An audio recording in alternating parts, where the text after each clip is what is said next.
Bismillahirrahmanirrahim. Assalamualaikum warahmatullahi wabarakatuh. Waalaikumsalam warahmatullahi wabarakatuh. Alhamdulillahirabbil alamin.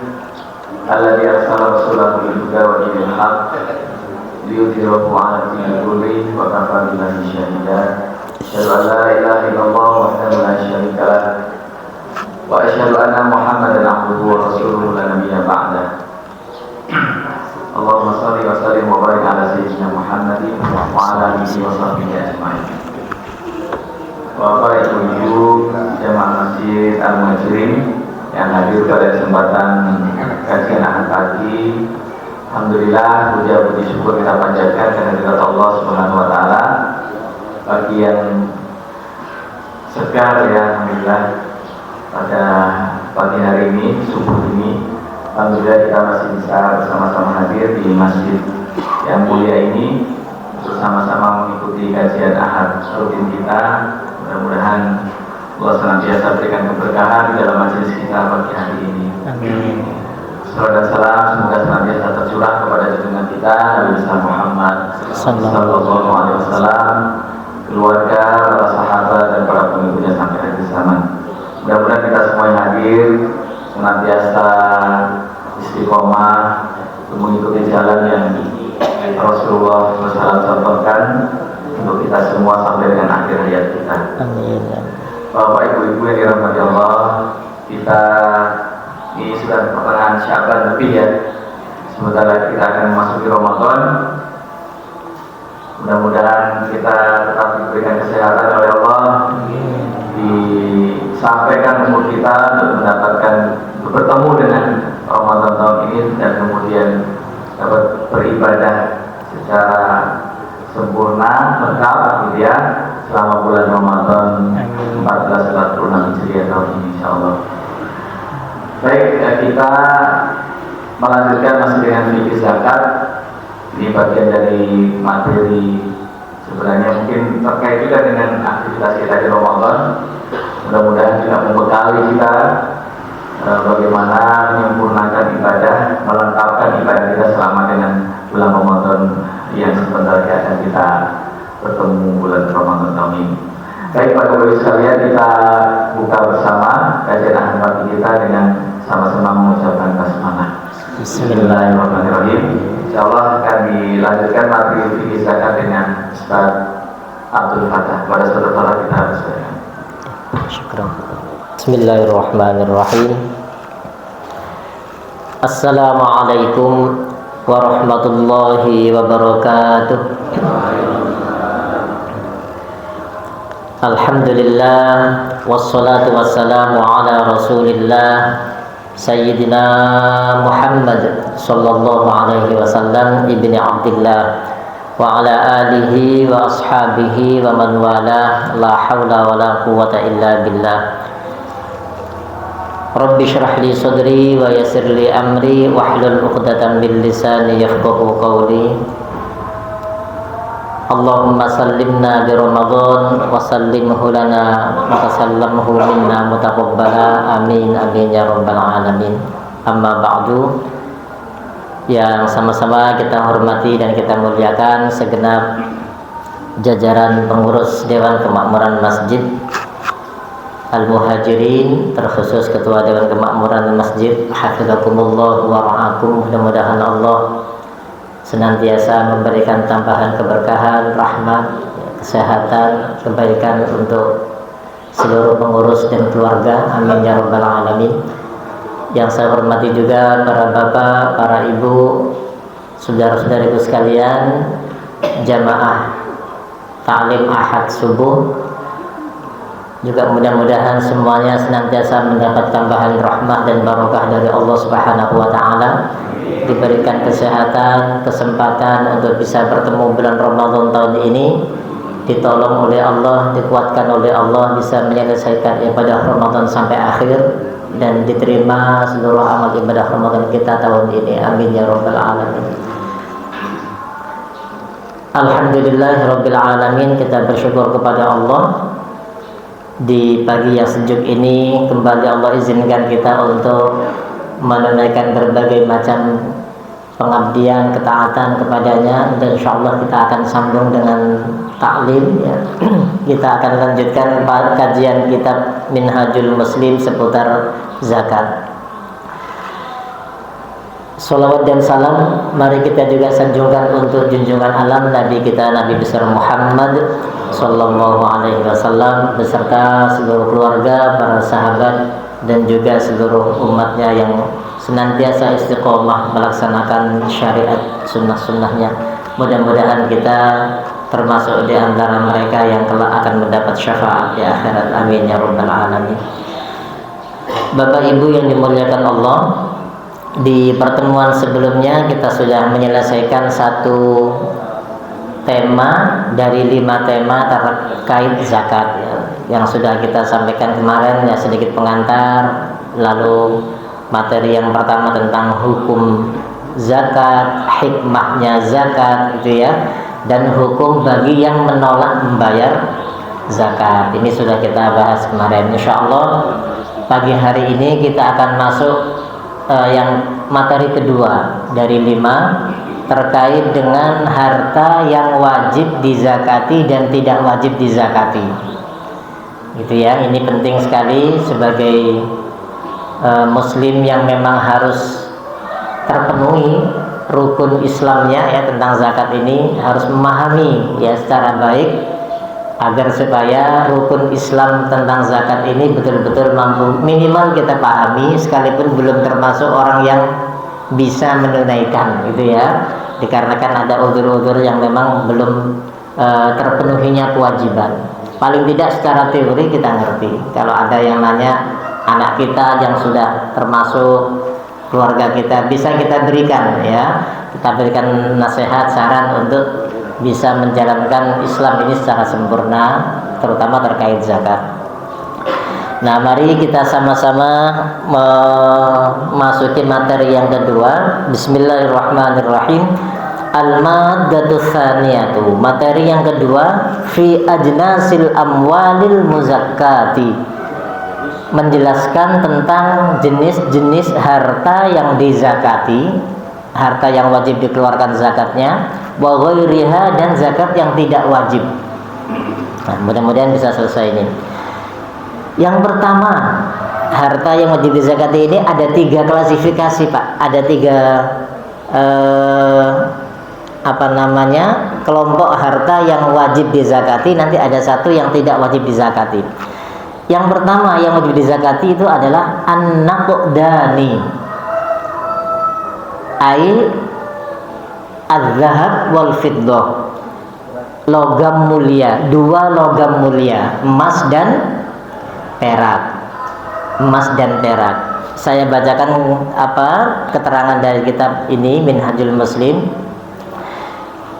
yakni 2 logam mulia, yaitu emas dan perak, az-zahab wal fiddah, wa ma yaqumu bihima min urudit tijarah, dan juga barang-barang yang dapat dinilai dengan emas dan perak. Barang-barang yang dapat dinilai dengan emas dan perak berupa urudit tijarah, komoditas atau barang-barang yang diperdagangkan, yang dijual belikan. Semua barang yang bisa dijual belikan, yang bisa dinilai dengan emas dan perak, maka itu masuk dalam harta yang wajib dizakati.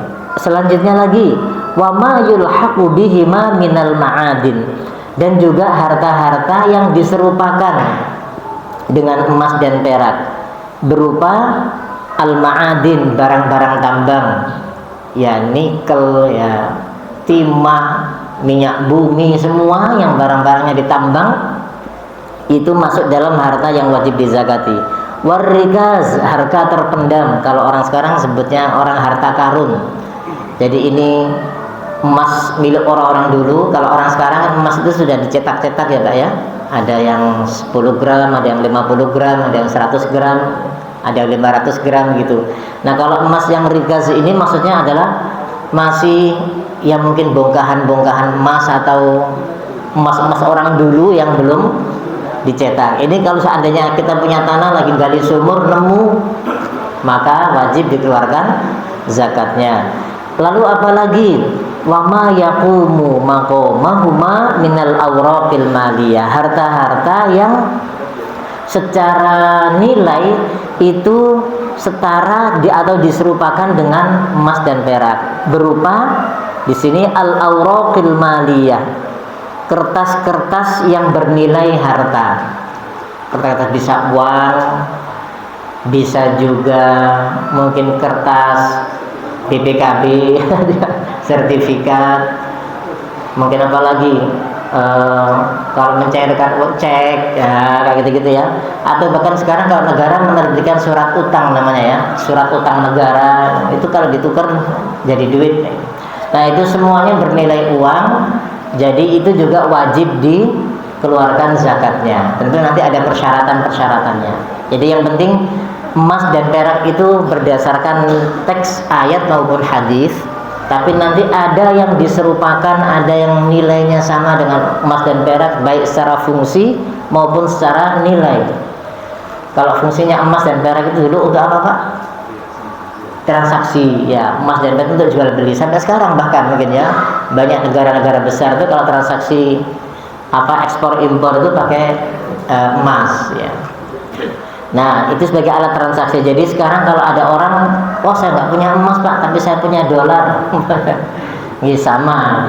Wah saya nggak punya dolar, saya punya real, ringgit, terserah apa saja namanya. Yang penting itu bisa senilai dengan atau bisa dinilai dengan emas dan perak secara fungsi maupun nilai, maka itu masuk dalam harta yang wajib dizakati.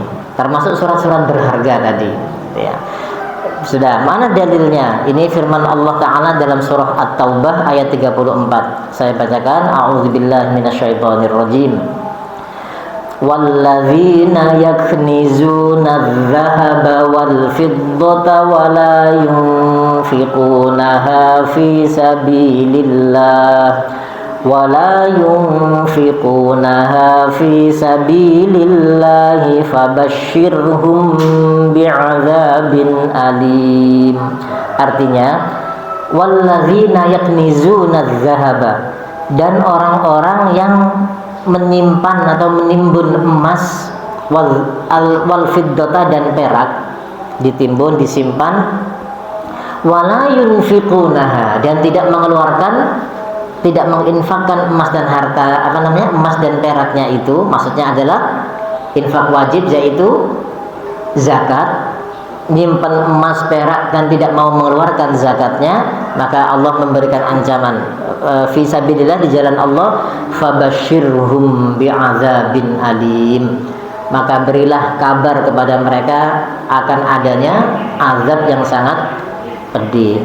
Artinya ketika Allah menyampaikan ada ancaman loh kalau ada orang yang nggak mau keluarkan zakat, berarti hukumnya wajib bagi orang yang memiliki simpanan emas dan perak atau yang serupa tadi ya, yang disamakan tadi, baik harga dagangan ataupun surat berharga ataupun tambang-tambang yang dipunyainya dan seterusnya. Sudah, ini At-Taubah 34. Ketika para ulama memahami, kok Allah memberikan ancaman yang berat bagi yang tidak mengeluarkan atau menyimpan, artinya ini wajib dikeluarkan. Nah, yang disebut dalam ayat itu adalah al-zahab, emas, wal fiddah, perak. Sudah ya. Lalu ada satu hadis Rasulullah SAW. Ini saya bacakan, diriwayatkan oleh Imam Al-Bukhari. Rasulullah SAW bersabda, laisa fima duna khamsi awaqin shadaqah. Tidak ada kewajiban zakat bagi orang yang memiliki emas atau perak di bawah 5 uqiyah. Ini nama takaran Pak. Di bawah 5 uqiyah. 1 uqiyah itu setara dengan 40 dirham. Jadi kalau 5 uqiyah 200 dirham. Nah, 200 dirham itu setara dengan 20 dinar. Jadi kalau 1 uqiyah 40 dirham itu setara dengan 4 dinar, Pak. 4 dinar. Tahu ya uang kepingan dinar? mungkin nanti kapan-kapan besok atau nanti dicek sendiri ya. Kepingan emas itu beratnya 4,25 gram emas murni. Jadi kalau 5 sebenarnya tadi uqiyah, berarti dia memiliki 4 kali 5, 20 dinar emas atau 200 dirham perak. Di zaman Rasulullah, Pak, ukuran untuk emas dan perak itu uqiyah namanya sebutnya. Uqiyah. Jadi uqiyah itu memang sebutan istilah untuk khusus emas dan perak. Dulu di masa beliau, masa Rasulullah SAW dan para sahabat, orang kalau mau beli kambing itu harganya 1 dinar. Kalau ada uang 1 dinar, dikasihkan aja uang 1 dinar dapat 1 ekor kambing. Atau kalau enggak 10 dirham, udah serahkan 10 dirham dapat 1 ekor kambing. Boleh bayar pakai dirham 10 atau dinar 1, gitu ya. Nah tapi ini masanya sekarang nilainya dinar sama dirham ini, yang dinar stabil, malah terus makin naik. Saya tadi pagi itu sempat searching, Pak, harga dinarnya Antam, aneka tambang ya, yang Jakarta itu harganya hari Jumat kemarin tanggal 14, jadi 2 hari yang lalu ya, itu harganya per gramnya itu harga belinya dari kalau kita mau beli ke Antam itu harganya 1.701.000 1 gram.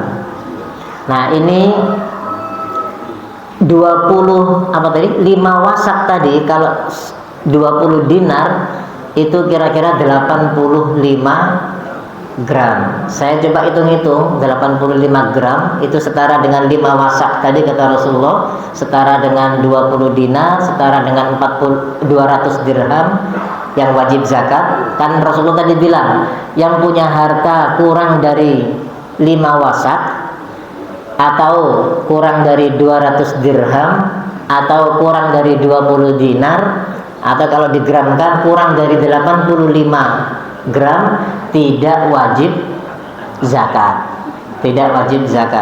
Nah saya hitung-hitung ternyata harta kalau 85 gram kali 1,7 ini harga beli itu nilainya jumlahnya 144 juta. 144 juta. Jadi kalau ada orang dari tahun yang lalu, Sya'ban tahun lalu 1445 Hijriah, sebelum Ramadan kayak sekarang ya, 2 minggu sebelum Ramadan sudah punya harta senilai 144 juta, itu dianggap sebagai orang kaya. Nah sekarang tolong dicek gitu ya. Atau nanti pas pada saat Ramadan kita dapat bonus dari kantor misalkan, nilainya sampai 144 juta. Nanti Ramadan besok ini dicek lagi sesuai dengan tanggal sudah setahun. Masihkah 144 ini masih atau nambah? Nah kalau tetap atau nambah ada kewajiban zakat. Tapi kalau berkurang kata Rasulullah tidak wajib ya. Makanya tadi hadisnya jelas mengatakan laisa fima duna khamsi awaqin shadaqah. Tidak ada kewajiban zakat. Shadaqah artinya zakat ya, sedekah wajib bagi orang yang menyimpan harta emas atau perak kurang dari 85 gram, atau kalau mau ditilaikan dari yang sekarang, emas Antam sekarang kurang dari 144 juta. Tapi kalau kita jual ke Antam baik misalnya dijual balik, itu nilainya turun, bahkan turun, memang mereka pengen untung juga kan, itu nilainya kena 1.552 Pak. 1 juta. Nah ini kalau dirupiahkan itu kira-kira 131 juta. Nah monggo kalau saya lebih amannya ngitungnya dengan harga belinya saja, itu sudah termasuk orang kaya kita itu ya. Harga jual maksudnya. Jadi 131 juta. Nah, baik. Ini hadisnya diriwayatkan oleh Imam Al-Bukhari. Baik, berikutnya harta yang kedua yang wajib dizakati. Yang kedua adalah al-an'am, binatang ternak, hewan ternak. Penjelasannya, Yang dimaksud binatang ternak di sini apa? Satu, al-ibil, onta, wal bakor, sapi, wal ghanam, kambing, atau yang setara dengan hewan-hewan itu. Ya, onta, kemudian kambing, kerbau, sapi, kambing. Ini berdasarkan firman Allah Ta'ala dalam surah Al-Baqarah ayat 267. Oh ya, saya terangkan dulu. Jadi kalau hewan-hewan yang di bawah itu, di bawah 3 yang disebutkan contohnya tadi Pak, ayam, ternak ayam punya sampai ribuan. Gimana ternak lele? Apalagi yang hewan-hewan yang diternakan itu, meskipun nilainya miliaran, bukan disebut an'am. Maksudnya yang mana? Yang atas tadi, yang bisa dijual belikan. Ya, itu kan ternak ayam punya 5.000, 10.000 ekor. Mungkin ini nilainya lebih dari 130-an juta gitu ya. Nah, maka ketika itu masuknya adalah harta perdagangan nantinya, bukan masuk di hewan ternak. Yang hewan ternak itu cuma yang ukuran-ukuran besar tadi, yang kakinya 4 itu. Ya, onta, sapi, kerbau, dan kambing. Nah, kemudian firman Allah Ta'ala, saya bacakan surah Al-Baqarah. A'udzubillahi minasyaitonirrajim. Ya ayyuhalladzina amanu anfiqu min thayyibati ma kasabtum. Hai orang-orang yang beriman, infakkanlah, ya, infak wajib. Maksudnya keluarkan zakatmu min thayyibati ma kasabtum, dari hasil usahamu. Ini umum, masuk diantaranya adalah usaha tentang peternakan. Kalau orang punya peternakan kayak di New Zealand, di Australia sana, atau di Bali, di Nusa Tenggara Barat, coba Pak lihat ribuan ekor sapi dikepar itu aja kan. Nah, itu di masa Rasulullah itu termasuk profesi, istilahnya apa ya, yang paling membuat orang itu banyak jadi kaya raya. Jadi kaya raya, sampai dinaskan khusus oleh Allah bagi mereka yang punya peliharaan hewan ternak itu. Lalu sabda Rasulullah Sallallahu Alaihi Wasallam, ini saya terjemahkan karena hadisnya agak panjang, diriwayatkan oleh Imam Al-Bukhari. Ada seseorang sahabat bertanya kepada Rasulullah tentang masalah hijrah, menanyakan tentang hukumnya, tentang pokoknya beberapa situasi-situasi hijrah seperti apa. Yang Rasulullah menangkap ini orang cenderung untuk ingin tidak ikut hijrah. Makanya Rasulullah bilang apa? Waihak, inna sya'naha syadid. Wahai sahabatku, celaka kamu kalau nggak ikut hijrah, karena hijrah itu merupakan perintah yang sangat besar, pahalanya sangat besar, luar biasa. Hijrah dari Mekah ke Madinah ya. Lalu Rasulullah bertanya, fahal laka min ibil, kamu punya onta nggak yang kira-kira kamu akan zakatkan tahun ini? Sahabat itu menjawab, iya benar ya Rasulullah, saya memiliki onta. Karena Rasulullah kenal sahabat ini, tahu punya peternakan onta. Maka kata Rasulullah, bekerjalah. Maksudnya bekerjalah ini ya sudah, tunaikan semua kewajiban dan perintah Allah. Ya hijrah iya, tetap, karena dia khawatir kalau ikut hijrah nanti hartanya ditinggalkan ya. Para sahabat-sahabat Rasulullah itu yang hijrah-hijrah itu meninggalkan orang-orang tercinta, meninggalkan harta benda. Tapi Rasulullah berpesan, sekarang kalau kamu pengen hijrah, oke, hijrah saja. Tapi kalau kamu berat sama harta, sekarang saya tanya, kamu masih punya onta nggak yang akan dizakatkan tahun ini? Punya ya Rasulullah, keluarkan zakatnya dan bekerjalah kamu nanti di tempat yang baru, di tempat hijrah ini, meskipun kamu di belakang kota. Artinya sudah pasrahkan saja kepada Allah, yang penting kamu ikhtiar, tunaikan kewajibanmu sekalipun posisinya sulit. Hijrah harus ninggalin harta, gitu ya, ninggalin pekerjaan yang sudah mapan di Mekah, harus ditinggalkan semuanya. Ragu-ragu, kata Rasulullah, wayhak, celaka kamu, inna sya'naha syadid. Perintah hijrah ini besar urusannya di hadapan Allah, di sisi Allah. Tunaikan, tapi kalau kamu punya harta yang harus dizakatkan, keluarkan zakatnya. Kira-kira begitu ya perintahnya. Ini terkait dengan onta yang ditanyakan oleh Rasulullah Sallallahu Alaihi Wasallam. Kata Rasulullah memberikan motivasi, nggak usah khawatir, kerjakan saja. Allah tidak akan menyia-nyiakan pekerjaanmu sedikit pun, sekecil apapun gak akan disia-siakan oleh Allah. Artinya akan dinilai oleh Allah. Kalau dinilai, disimpan, pasti akan dibalas, diberikan balasannya. Ini yang dijanjikan oleh Rasulullah kepada para sahabat itu, untuk memotivasi supaya tidak ragu untuk menunaikan, sekalipun situasinya sulit, Pak. Gimana mau ninggalin harta? Nah, berikutnya ada sabda Rasulullah SAW yang lain terkait dengan ancaman orang yang punya hewan-hewan ternak yang tadi dan nggak mau mengeluarkan zakat. Rasulullah bersumpah, hadisnya diriwayatkan oleh Imam Al-Bukhari juga, hadis sahih.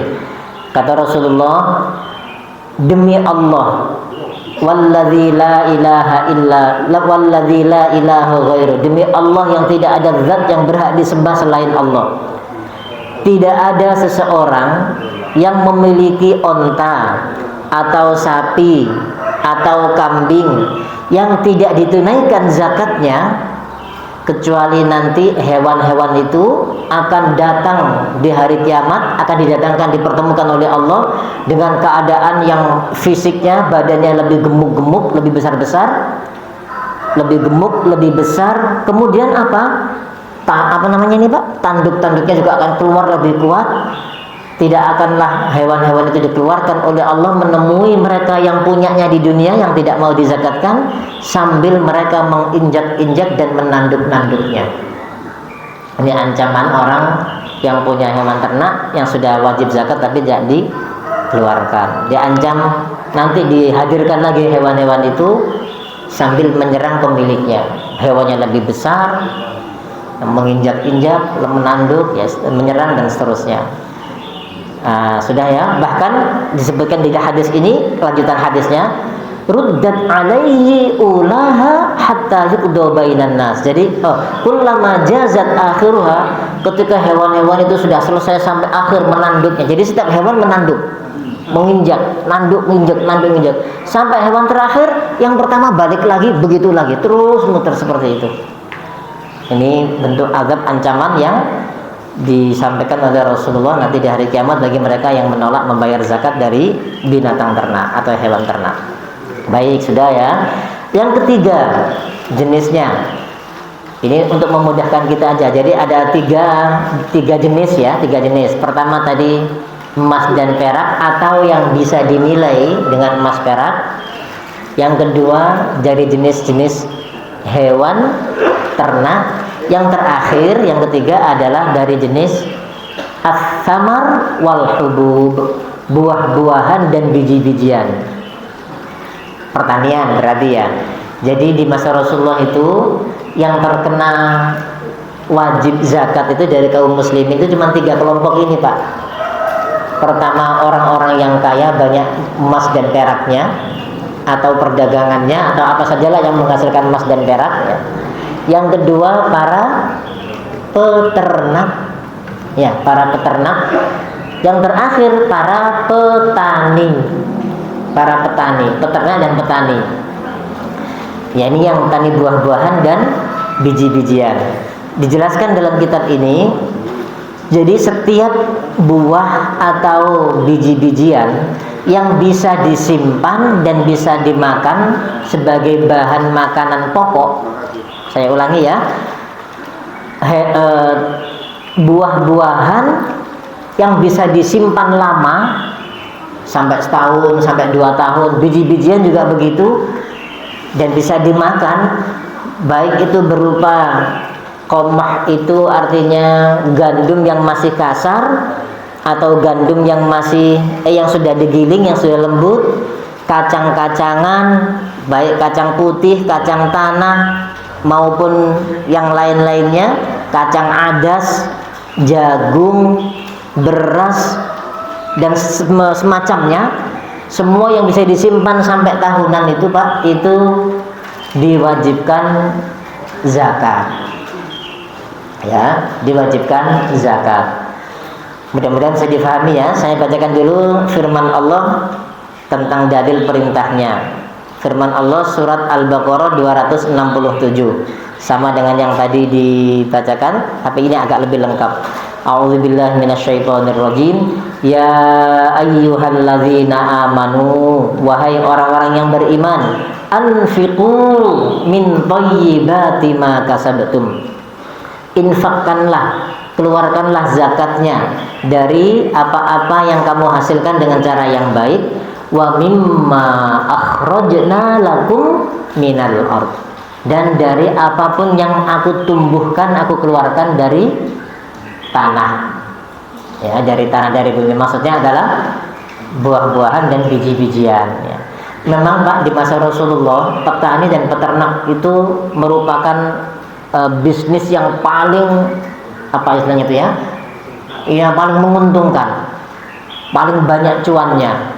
Tapi saat ini di negeri kita Indonesia yang namanya petani kagak ada untungnya, udah berat Pak jadi petani. Makanya orang-orang desa lari ke kota karena udah nggak menguntungkan. Antara modal yang dikeluarkan dengan hasilnya itu imbang-imbang aja. Kalaupun ada untung hanya bisa dipakai sebentar, udah nggak bisa lagi muter lagi, harus cari pinjaman lagi. Pupuk mahal, bibit mahal, pengairan harus bayar, keluar segala macam. Udah, ini yang bikin petani itu berat di Indonesia. Jadi kalau mau diterapkan hukum ini di Indonesia, kayaknya nggak ada petani yang kecuali petani cengkeh, petani kopi gitu ya, petani durian. Tapi kalau durian nggak bisa disimpan gitu ya. 2 minggu harus sudah laku, kalau enggak rugi itu. Tapi kalau cengkeh bisa disimpan sampai tahunan. Nah, tapi cengkeh bukan makanan. Jadi syaratnya pertanian itu cuma 2 Pak, disimpan lama dan bisa dimakan sebagai kebutuhan makanan pokok, pengganti makanan pokok. Kacang-kacangan tadi makannya ya, beras, kedelai, jagung dan lain-lain di sini ya. Nah, singkong mungkin bisa masuk di situ. Tapi kalau yang lain-lain kayak petani cengkeh mungkin hasilnya lebih besar. Masuknya mana? Apakah nggak wajib zakat karena bukan makanan? Oh enggak, wajib zakatnya masuk di yang dinilai emas dan perak, dijual belikan. Mudah-mudahan bisa dipahami ini ya. Jadi semua yang tidak terpenuhi syarat di pertanian bisa masuk di perdagangan. Ada orang petani cabai sekarang berapa Bu harganya? Wah, mahal, 100.000 sekarang. Kalau ada orang punya 1 hektar cabai panen, terlalu mencapai nisab, tapi ini sudah pertanian beda ya, nanti kita bahas. Apakah nggak wajib zakat karena dia bukan makanan dan nggak bisa disimpan lama? Maka wajibnya adalah disetarakan dengan emas dan perak. Tapi nisabnya aja nanti yang berbeda. Jadi pokoknya semua yang dijual belikan. Peternakan juga sama. Ada orang ternak lele. Wah, ini kan bukan kambing, bukan sapi, bukan kerbau. Tapi nilainya lele atau ayam ini melampaui orang-orang yang ternak kambing. Yang ternak kambing aja sudah 2 tahun nggak nambah-nambah dia. Nah, jadi kewajiban zakatnya itu masuk dalam perdagangan. Ya, sudah ya. Ini secara garis besarnya dibuat 3 ini. Nanti ada perinciannya juga ada, Pak. Ini untuk memudahkan saja. Baik, sampai di sini insya Allah paham ini ya. Saya kasih kesempatan 1 aja untuk bertanya sebelum kita pindah tema ke harta yang tidak wajib. Oke, silakan Ustaz. Masih terkait dengan apakah itu zakat yang disimpan atau yang dipakai kayak emas gitu ya? Kan itu seperti emas mungkin ada ya. Emas yang simpannya ini sama. Baik, izin. Nanti akan saya jawab di materi berikutnya. Harta yang tidak wajib dizakati. Ya, mungkin langsung aja ya, waktunya dia berjalan ini ya. Nanti disimpan dulu Pak Ustaz. Ya, baik, saya lanjutkan sekarang. Harta yang tidak wajib dizakati ada 6 macam. Ada 6. Yang pertama, al-abid, hamba sahaya, kuda, kemudian keledai dan semacamnya. Itu tidak wajib dizakati. Wah, ini kok kuda, keledai itu simbol dari kendaraan.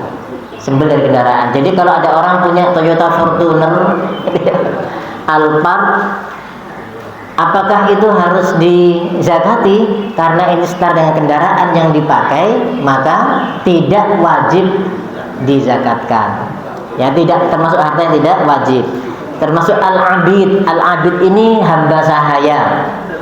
Hamba sahaya kalau sekarang sih sudah tidak ada ya Pak ya. Hamba ini kan manusia yang diperlakukan seperti barang, bisa dijual belikan.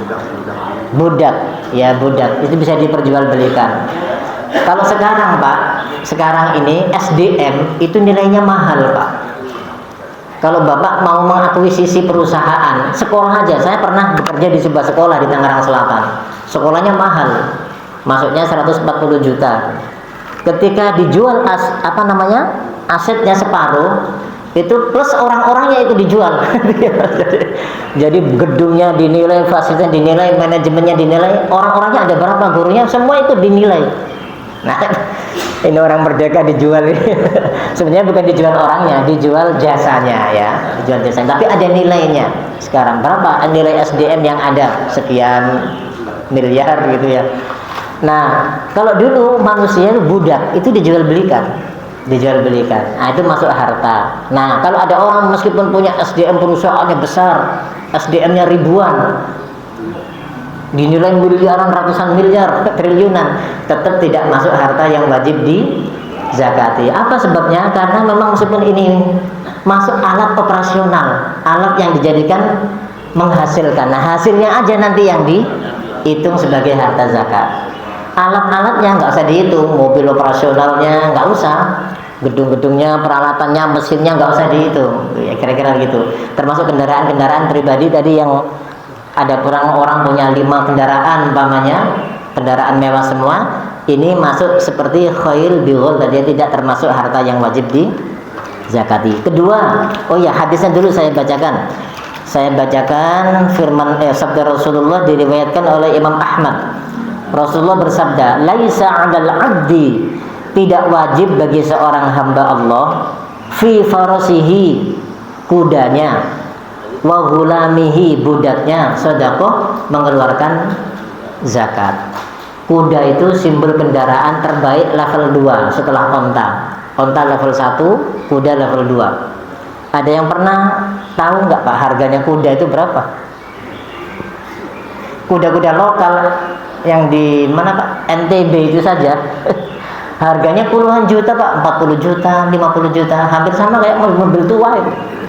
Itu kalau kuda pacu apalagi dari impor dari luar negeri, Masya Allah, ratusan juta betul. Saya punya kawan di Serpong itu punya 2 ekor. Satu ustadz memang punya usaha, punya sekolah, tapi pengen ngelatih murid-muridnya pakai berkuda. Saya tanya, berapa Ustaz harganya? Kemarin anak beli 300 juta 1 ekor. Kalau 2 belum ngerawatnya, gitu kan? Perawatannya khusus ini, kalau nggak bisa ngerawatnya ya.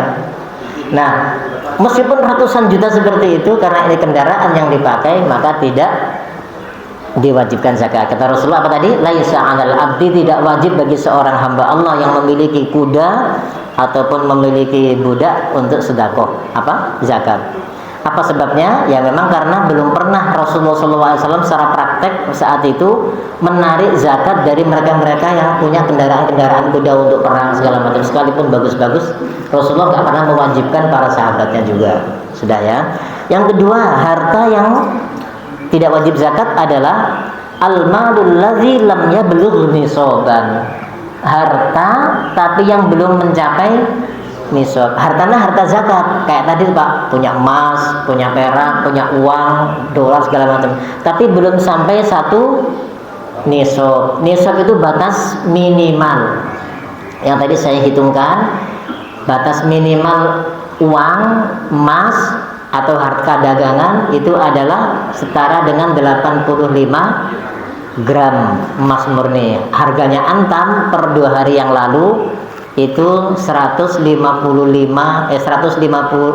juta per matematikanya ya, 552. Kalau dirupiahkan sekitar 131 juta. 131 juta. Jadi kalau ada orang yang kurang dari 130 juta saat ini simpenannya rekeningnya gitu ya, Ya sudah, berarti udah jangan pikir saya wajib zakat enggak Pak ya? Enggak wajib sudah enggak wajib pasti itu ya. Mau apalagi nol terus Pak, rekening saya jangan dipikirin. Isinya nggak pernah ada itu ya. Hanya untuk urusin administrasi aja itu ya, rekening. Baik. Nah, saya bacakan hadisnya diriwayatkan oleh Imam Al-Bukhari dan Imam Muslim. Rasulullah SAW bersabda, "Laisa fima duna khamsi awsuqin shadaqah." Tidak wajib zakat bagi orang yang panen dari hasil pertaniannya kurang dari 5 wasak. Nanti saya terangkan 5 wasak. Ini untuk pertanian ya.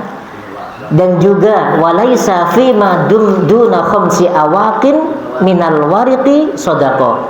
Dan juga tidak wajib zakat bagi orang yang memiliki emas kurang dari 5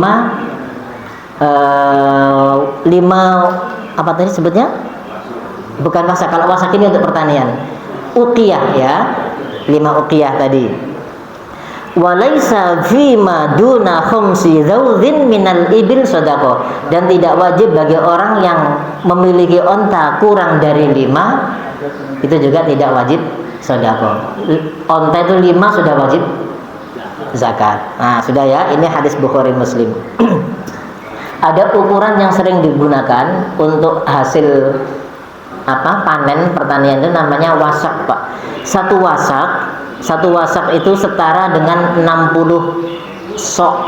Nah, kalau digramkan di nilai kilogram itu kalau satu wasak itu kira-kira atau 5 wasak tadi ya kata Rasulullah kurang dari 5 wasak. 5 wasak itu sekitar 650 kilogram maaf. 651 kilogram, setengah kuintal lebih sedikit. Setengah ton. Setengah ton lewat ya.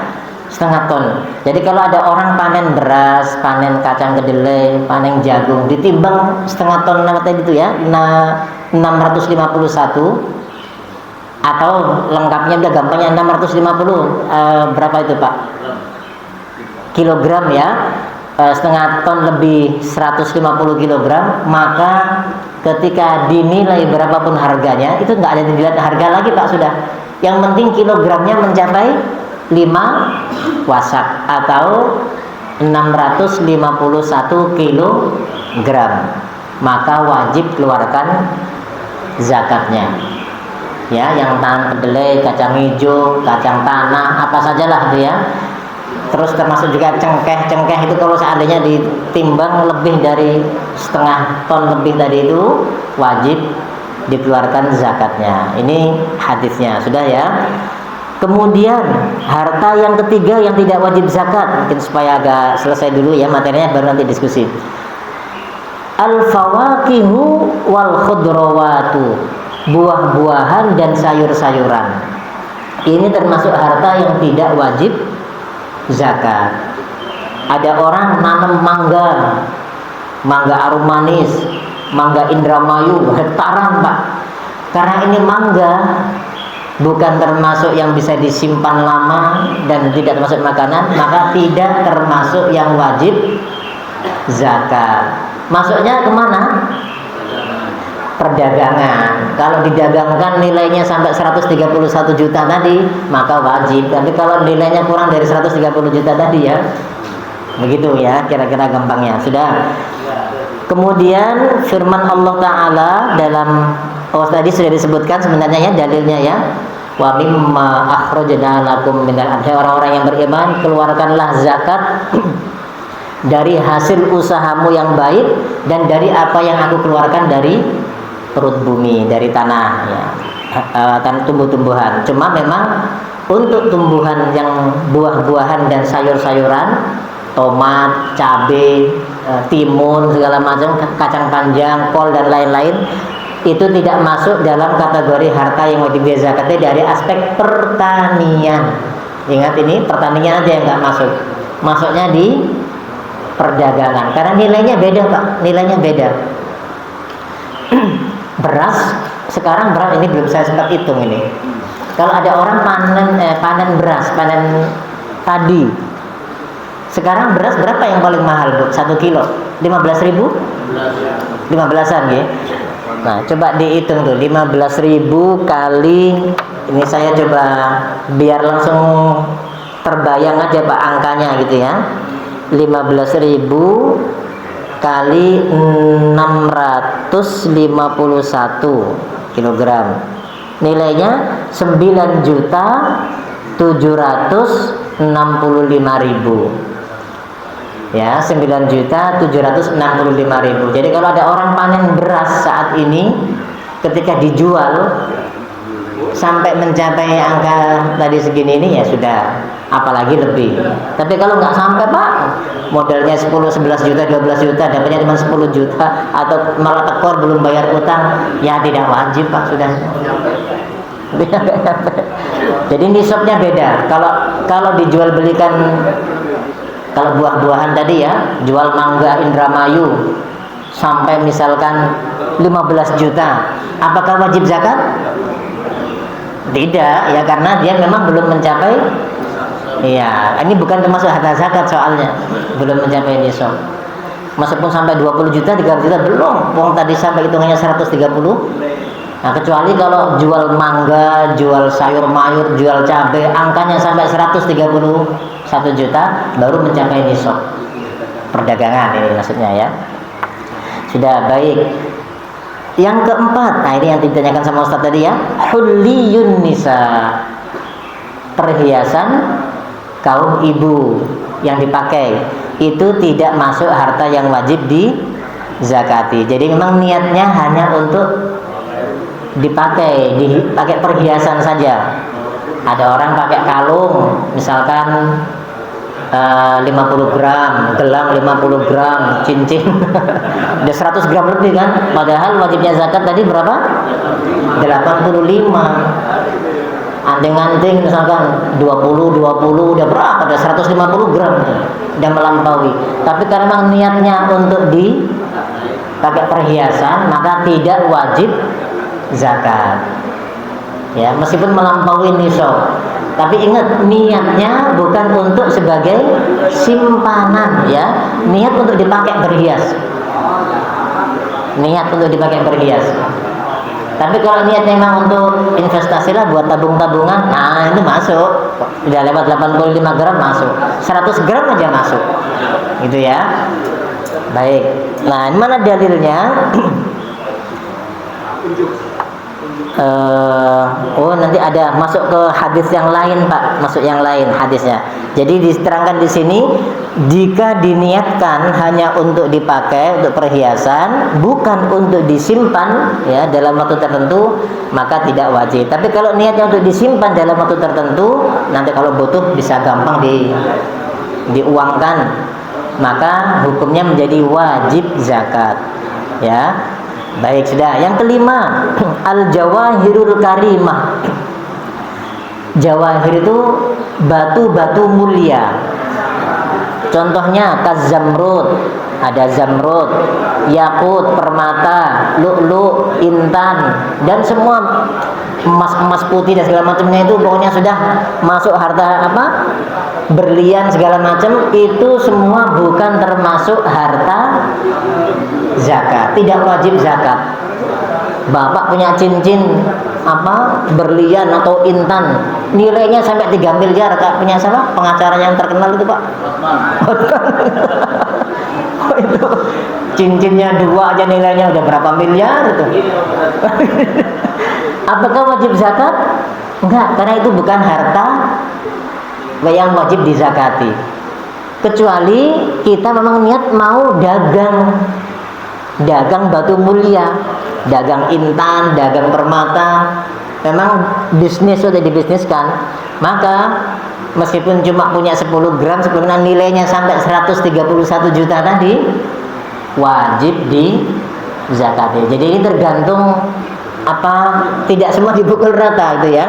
Wah, ini nilainya miliaran, masa gak wajib zakat? Memang tidak masuk, karena tidak ada perintah, tidak pernah Nabi mau. Hanya kalau mau didagangkan baru masuk. Seperti itu ya. Yang terakhir, yang keenam, al-urudul lati lil apa ini? Lil qinyati la litijarah. harta dagangan yang untuk dipergunakan, tidak untuk diperdagangkan. Tadi contohnya seperti kuda. Kalau kita sekarang kendaraan ya, kita memang punya koleksi mobil mewah 4, 5 misalkan ya. Jangan kita ini cuma mimpi aja yang ngarep ya. Kayaknya juga punya satu aja udah alhamdulillah. Barangkali Allah kasih takdir gitu ya Pak ya. Anda kan punya mobil mewah 5 misalkan, karena itu memang niatnya untuk dipakai semua. Sabtu pakai Pajero, 2 pakai apa, Senin Selasa berganti-ganti mobil. Maka kalau memang niatnya dipakai sekalipun nilainya sampai ratusan miliar, tetap tidak wajib. Ya, tidak wajib dizakati. Karena niatnya dipakai, bukan untuk diperdagangkan.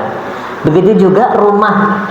Karena disebutkan sini ya, wakadha ad-dur. Begitu juga rumah-rumah. Kita punya di PCI punya, di BSD punya, di Jakarta punya.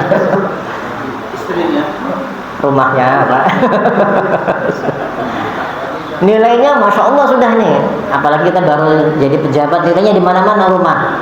Karena memang niatnya mau dipakai. Nanti kalau hari Sabtu pekan pertama saya mau ke Bogor, di puncak, di villa ini, kita pindah lagi ke Bandung, pindah lagi ke mana, tetap karena itu niatnya untuk dipakai, tidak wajib zakat ya, hanya untuk disimpan saja, digunakan saja, tidak untuk diperdagangkan.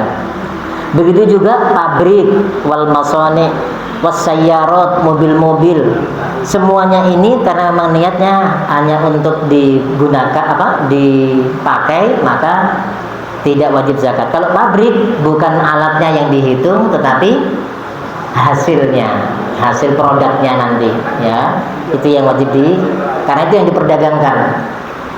Ya baik. Wallahu a'lam bishawab. Ini sudah selesai tentang materi kedua, harta-harta yang tidak wajib dizakati. Oke, monggo sekarang dibuka pertanyaan. Terkait apa yang Bapak tentunya ada nilai persentase. Berapa persen?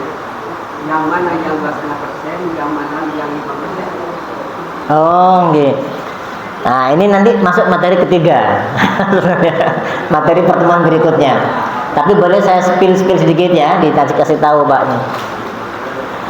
Tadi untuk emas, perak, perdagangan ya, yang tadi nilai nisabnya batas minimalnya 130, kita punya rekening tabungan misalkannya uang, mau dolar, mau real, mau apa, rupiah, nilainya sampai 130 juta, maka ini sudah masuk orang kaya, sudah mencapai nisab.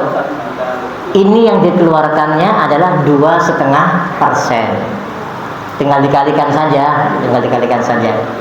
Kalau 100 juta hanya 2.500.000 ya Pak ya. 2.500.000. Kecil sebenarnya nilainya ya. Kalau 131 juta tinggal dikalikan 2,5%-nya saja.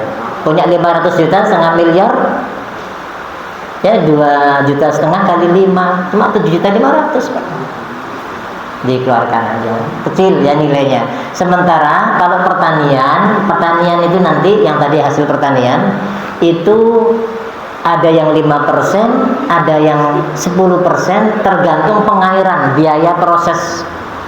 Kalau pengairannya ngandelin air hujan seperti ini, terus ditanam udah dibiarin aja sampai panen udah, maka nanti yang wajib dikeluarkan 10%. Jadi kalau tadi panennya misalkan 2 ton misalkan ya, atau 1 ton misalkan, 1 ton ya 10%-nya yang dikeluarkan karena mengandalkan hujan.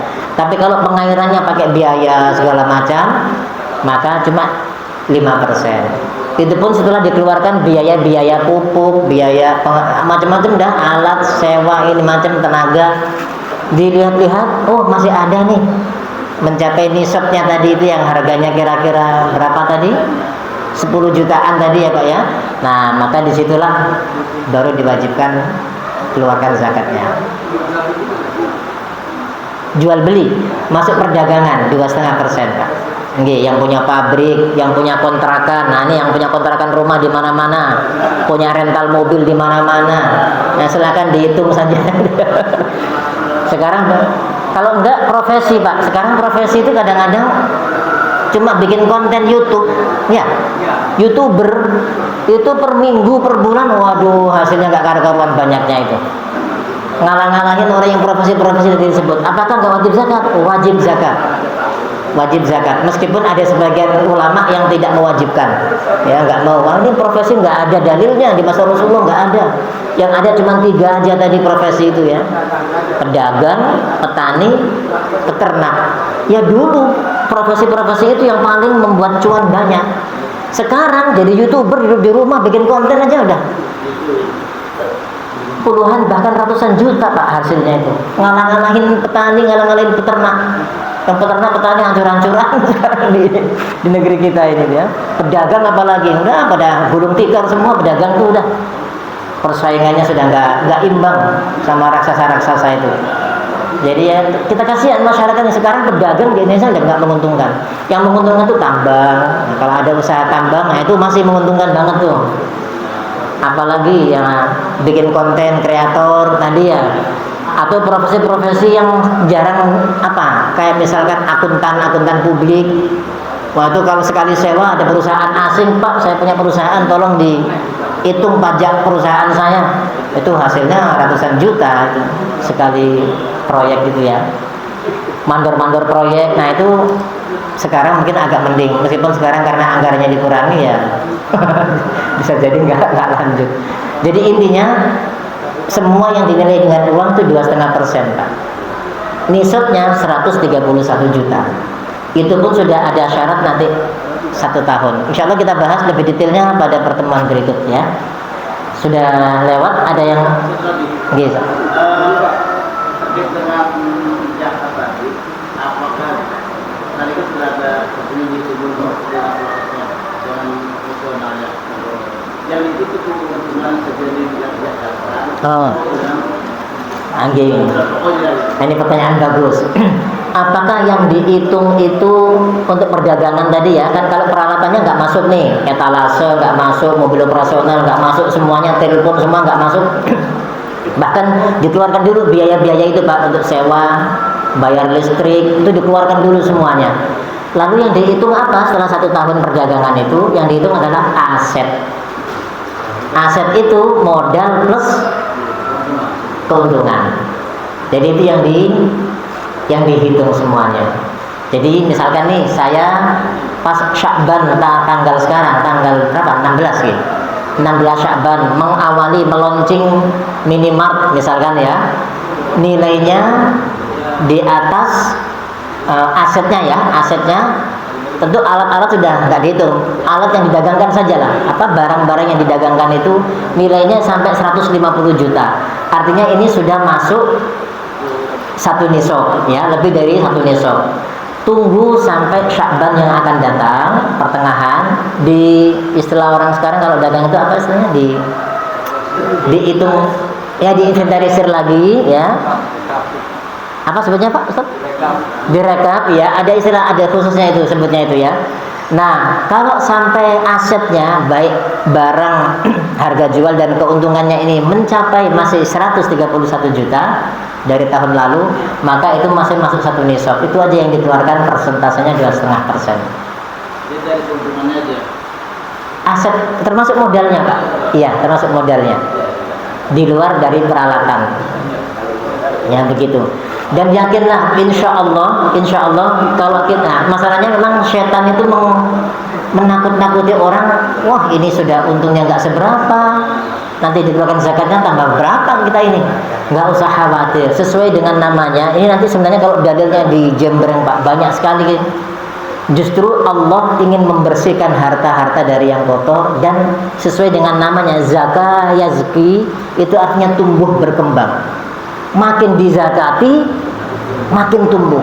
Makin banyak zakatnya, makin bertumbuh besar. Nggak usah khawatir. Itu yang harus ditanamkan. Cuma memang setan selalu menakut-nakuti. Oh, kamu udah banyak, nggak terlalu banyak untung, kamu kebutuhannya masih besar. Nanti aja kalau untungnya sudah memungkinkan. Nggak pernah mungkin kalau gitu. Udah, keluarkan sekarang, udah waktunya tiba, persyaratannya sudah ada, dikeluarkan. Enggak terlalu besar. Allah jamin akan lebih berkembang dan tumbuh. Itu sudah. Lagi-lagi kita. Terakhir kita ya.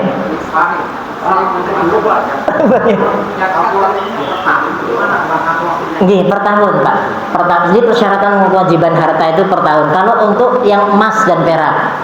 Kalau pertanian setiap kali panen. Saya ulang ini, waktunya berbeda. Kalau harta, uang dan lain-lain perdagangan tadi ya, itu per tahun. Jadi nunggu 1 tahun dulu. Nunggu 1 tahun baru dihitung ulang. Misalkan tahun ini saya sudah jadi orang kaya nih karena sudah terpenuhi 1 nisab, apakah wajib langsung? Oh, belum. Nunggu tahun depan. Nunggu tahun depan dihitung ulang di tanggal yang sama. Begitu ya. Nah, kalau di tahun depan tanggal yang sama saya masih jadi orang kaya, nah berapa nilai kekayaan saya? Itulah yang dikeluarkan 2,5%. Nggih, baik nggih. Tapi kalau pertanian setiap panen. Beras itu panen per 3 bulan sekali dulu. Sekarang dengan teknologi 3 bulan bisa panen 2 kali. Kualitasnya bisa lebih unggul. Pokoknya setiap kali panen keluarkan, setiap kali panen keluarkan. Kalau sudah mencapai 5 wasak tadi ya, 5 wasak. Mungkin begitu ya. Nah, saya mohon maaf saya tambah sedikit. Termasuk profesi, Pak. Profesi, contoh pemain bola. Dulu kita punya pemain bola yang mahal banget nilainya. Saya masih ingat ini usia saya. Bambang Pamungkas. Itu satu musim itu cuma 4 bulan, Pak. Kontraknya 1 miliar. Belum mingguannya, belum bulanannya. Baru nilai kontraknya 1 miliar. Itu pemain bola zaman dulu. Sekarang mungkin sudah nggak ada kayaknya yang di bawah itu. Pemain-pemain yang kecil bukan punya itu, yang punya staf sus presiden itu aja, Pak. Pemain-pemain asingnya udah nilainya berapa? Kalau muslim, pemain asing muslim kontraknya berapa? Satu musim itu cuma 4 bulan, Pak. Ntar setelah 4 bulan kontrak lagi 1 musim berikutnya. Nah, jadi setiap dapat sama kayak panen, karena profesi itu disamakan dengan panen itu ya. Meskipun ada sebagian ulama, oh enggak bisa disamakan sama panen, kan hasilnya uang, bentuknya uang. Kalau bentuknya uang samakan dengan emas dan perak. Nunggu setahun ini ada berapa musim? 2 musim, 3 musim, total nilainya berapa kontraknya, kalikan 2,5%. Demikian ya. Profesi apa saja juga begitu. Wallahu a'lam bishawab. Mungkin cukup dulu kali ya, ini sudah. Tapi masih hujan saya. Cukup ya, kita tutup dulu. Mari sama-sama Bapak Ibu sekalian, kita mohon. Mungkin itu dulu aja Pak ya, setelah ini. Kita mohon kepada Allah, mudah-mudahan kita dijadikan orang kaya. Amin ya rabbal alamin. Yang bisa mengeluarkan zakat. Karena kita ingin juga masuk surganya Allah itu nggak hanya lewat ibadah sholat, lewat ibadah zakat juga ingin gitu ya. Jangan sampai kita mengharapkan surga yang tinggi tapi lewat jalur-jalur yang begitu saja. Ya kalah sama Abu Bakar yang sedekahnya semua hartanya, kalah sama Umar yang zakatnya. Sahabat-sahabat Rasulullah itu kalau kita mau saingi, ibadahnya kita kalah, ibadah mahdhonnya, ibadah hartanya kita kalah. Terus kita ingin bersaing sama mereka ya jauh. Makanya kita mohon kepada Allah, kalaupun nggak bisa lewat ibadah-ibadah yang sholat, puasa, baca Quran, mudah-mudahan bisa lewat ibadah zakat, sedekah, infak, kita dimasukkan oleh Allah dalam surganya. Amin ya rabbal alamin. Mari kita sama-sama akhiri dengan membaca hamdalah. Alhamdulillahirabbil alamin. Kafaratul majlis. Subhanakallahumma wa bihamdika asyhadu an la ilaha illa anta astaghfiruka wa atubu ilaik. Kurang lebihnya mohon maaf. Wassalamualaikum warahmatullahi wabarakatuh.